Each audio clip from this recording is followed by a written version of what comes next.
নজর রাখতেই হবে গোলমালের সূত্রপাত ইলেকশন কমিশনে স্মারকলিপি দেওয়ার দিন গত শুক্রবার ৪ এপ্রিল তৃণমূল সাংসদরা গিয়েছিলেন আর সেই স্মারকলিপিতে ওই মহিলা সাংসদদের নাম ছিল না কেন এই প্রশ্নে তিনি চিৎকার শুরু করেন বলে কল্যাণের অভিযোগ। এমনকি বিএসএফ জওয়ানদের ডেকে গ্রেফতারের হুমকি দেওয়া হয় বলেও অভিযোগ।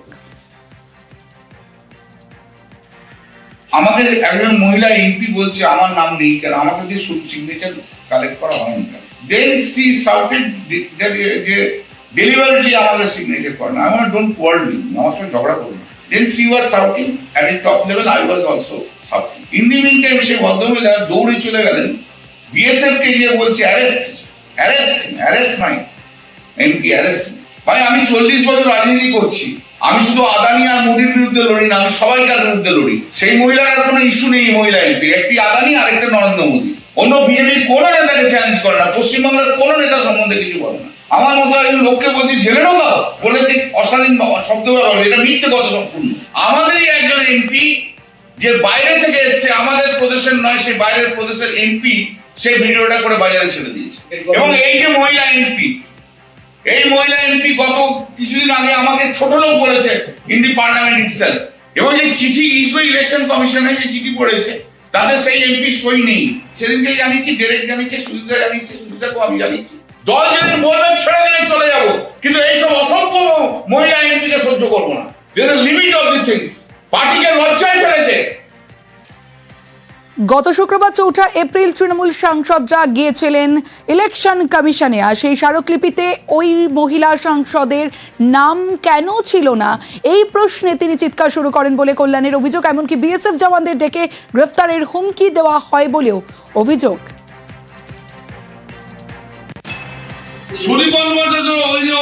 ছিল তার আগে আমি সুজিতাকে ফোন করেছি, সুজিতা বলে না তুমিই বলবে, জিজ্ঞেস করো সুজিতাকে। 8 মাস ধরে আমি খাটছি ভাই, তখন তো একটা লোক আসেনি। কোন সৌগতরায়ের মতো পণ্ডিত এসে বলেনি কল্যাণ 4টে পয়েন্ট আছে, বরঞ্চ ব্যঙ্গ করেছিল হাত কেটে গেছে কিনা। সৌগতরায় ওই রকম ধরনের লোক, দিদি যা বলেছে সেই অনুযায়ী আমি বলেছি। দলের ভাবমূর্তি অনেক কারণে নষ্ট হয়, সৌগতরায়ের জন্য তো নষ্ট হয়েছে। নারোলার টাকা খাওয়ার জন্য সৌগতরায়ের জন্য নষ্ট হয়নি। যারা ওই মহিলা এমপির জন্য বড্ড দরদ, সেই যে আমাকে যে অ্যারেস্ট করাতে বলছিল সেটা ঠিক করেছে তো। সৌগতরায়ের ক্যারেক্টারটাই হচ্ছে এর পিছনে লাগা, ওর পিছনে লাগা। প্রিয়রঞ্জন দাসমুন্সির লোক ছিল এরা। এরা মমতা ব্যানার্জিকে গালাগাল দিলে এদের গায়ে লাগে না, এখন এই প্রিয়রায় গালাগাল দাও, ওর গায়ে লাগবে সৌগতরায়। আমি নিশ্চয়ই প্রিয়রঞ্জন দাসমুন্সির ঘনিষ্ঠ ছিলাম, কিন্তু আমি 2001 থেকে একটা না, আমি মমতা ব্যানার্জির পার্টিতে রয়েছি।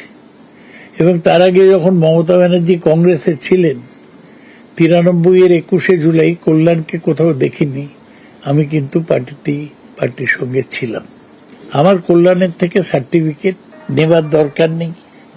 দুর্মুখ অনিয়ন্ত্রিত একজন মানুষ হিসেবে কল্যাণের মধ্যেই একটা সুনাম অর্জন করেছে। কিন্তু আমি মনে করি কল্যাণকে সরিয়ে দেওয়া উচিত চিফ হুইপ থেকে।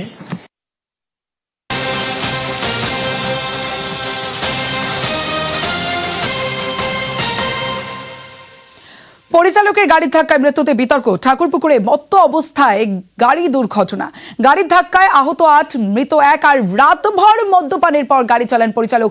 এই মুহূর্তে সিসি ক্যামেরা ফুটেজ দেখাচ্ছে নিউজ 18 বাংলায়। সিসি ক্যামেরা ফুটেজ দেখছেন। রবিবার সকালে বেপরোয়া গাড়ি চালিয়ে দুর্ঘটনা, আর সেই দুর্ঘটনায় মৃত্যু হয়েছে একজনের, আহত 8 জন। আর সিসি ক্যামেরা ফুটেজ আপনাদের এই মুহূর্তে দেখাচ্ছি।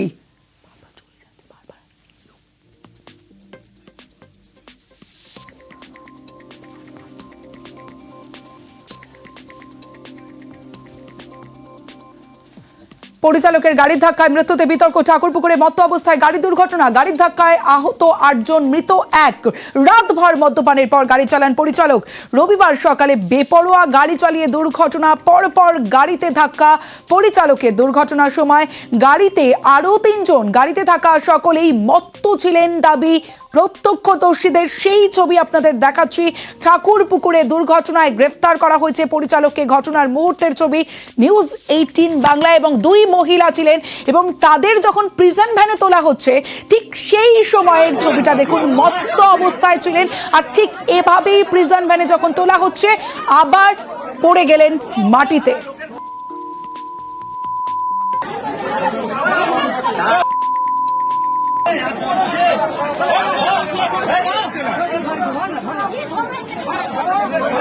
এই ঘটনায় একজনের মৃত্যু হয়েছে, আহত 8 জন এবং আমিনুর রহমানের মৃত্যু হয়েছে। নিহত আমিনুর রহমান। একদিকে সিসি ক্যামেরা ফুটেজ, গাড়ির ধাক্কায় মৃত 1, আহত 8 জন। বাজারের ভিতরে এত ভিড়, কিভাবে গেছে, কত লোকের ক্ষতি করেছে, প্লিজ শেয়ার করুন এটা সবাই মিলে। পুরো ফুল ওই দিক দিয়ে আমার মামাকে অ্যাক্সিডেন্ট করতে করতে আসছে, পরে মামা ওখানে পড়েছিল। লাস্ট এখানটায় এত গতিতে ছিল, প্রায় 70-80-তে গতিতে ছিল। একটা স্কুটি ছিল, দিয়ে স্কুটিটায় ঢুকে যেতে গাড়িটা আটকে যায়, নাহলে গাড়ির স্পিডটা আরো 4-5 জন যেত। ছেলে গত সপ্তাহে বিয়ে মিষ্টির অর্ডার দিতে যাচ্ছিল, গাড়িতে 4 জন ছিল, 2টো লেডিস আর 2টো ড্রাইভার পালিয়ে গেছে। যে আরেকজন ছিল সেলিব্রিটি লোক, তাই ধরা পড়েছে। এত নেশা করেছিল সে, মানে দাঁড়াতে পারছে না, গাড়িতে উঠতে পারছে না। গাড়ির মধ্যে মদের বোতল ছিল, তারপর গেঁয়া ছিল। মানে সেলিব্রিটির লোক বলে কি মানুষের কোনো দাম নেই, মানে আমরা গরিবের প্রায় 13 জনের মতো মেরেছে।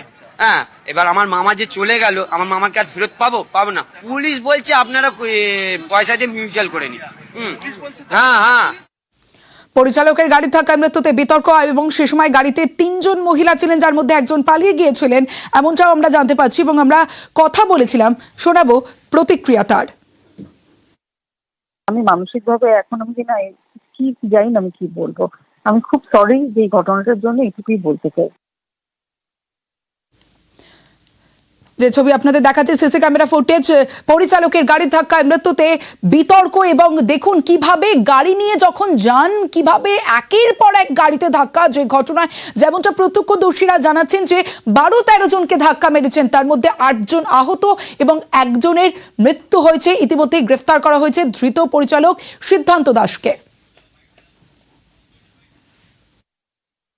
আমি আর আমার বন্ধু বাইকে করে একটু আগে যাচ্ছিলাম, মিষ্টির দোকান পর্যন্ত যাব।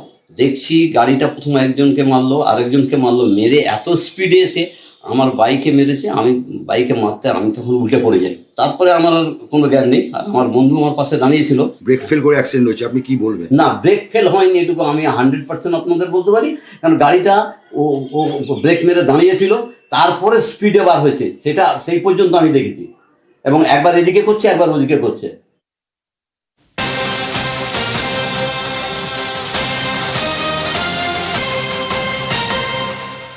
এবার খোদার পাতুলিয়ার দিকে নজর রাখবো। মহিলাকে গণধর্ষণে গ্রেফতার করা হয়েছে 4 জনকে। মহিলার পরিবারকে হুমকিরও দেওয়ার অভিযোগ, রীতিমতো চাঞ্চল্য। সুবীর রয়েছে আমার সঙ্গে, আরো বিস্তারিত জানাবে সুবীর। দেখো, খড়দহ পাতুলিয়া গ্রাম পঞ্চায়েতের অন্তর্গত ডাঙ্গাডিংলা এলাকা, এবং সেই জায়গাতেই কিন্তু একজন মহিলাকে তুলে নিয়ে গিয়ে পার্শ্ববর্তী আমবাগানে নিয়ে গিয়ে এলাকারই 4 জন যুবক তারা কিন্তু গণধর্ষণ করে। এবং সেই ঘটনায় 4 জনকে প্রথমে রওনা থানা পুলিশ 2 জনকে অভিযোগের ভিত্তিতে গ্রেপ্তার করে, এবং তারপরে আবার যে 2 জন ছিল সে এবং তার সাথীরা কিন্তু আগ্নেয়াস্ত্র নিয়ে তাদেরকে হুমকি দেয় বলে অভিযোগ। এবং তারপরে কিন্তু সেই অভিযোগের ভিত্তিতে কিন্তু আবার গতকাল গভীর রাতে এই বাদবাকি যে 2 জন রয়েছে যারা পলাতক ছিলেন, তাদের তখন গ্রেফতার করা যাবে। অভিযুক্ত 4 জনকে পুলিশ গ্রেফতার করেছে এবং আজকে তাদের বারাকপুর আদালতে পাঠানো হয়েছে। এবং এলাকার মানুষ যারা রয়েছেন তারা কিন্তু প্রত্যেকেই চাইছে যারা এই দোষী, অর্থাৎ এই যে ঘটনা যারা ঘটিয়েছে সেই চরম শাস্তির দাবি জানাচ্ছেন এলাকার পঞ্চায়েত সদস্য থেকে শুরু করে এলাকার বাসিন্দারা। সুবীর, 4 জন মিলে আসে, এসে আমাকে 4-5 দিন ঘিরে ধরে। আমার সঙ্গে যে ছিল তাকে অনেক মারধর করে ওকে তাড়িয়ে দেয়। আমার ঘরে 2টো মেয়ে আছে, মেয়ে 2টোকে আমাদের কাছে দাও। আমি বলছি না, আমার মেয়ে 2টোকে তোমাদের কাছে আমি দেবো না। না করার পর তারা 4 জনে মিলে আমাকে একটা জঙ্গল আছে, জঙ্গলের দিকে নিয়ে গিয়ে হুমকি দিয়ে যায়, যদি তুই থানায় যাস বা কোনো জায়গায় যাস তাহলে তোর ছোট বাচ্চাটা আছে, ছেলেটা আছে, ওদের মেরে দেবো, ওদের নিয়ে যাবো। নক্কারজনক ঘটনা।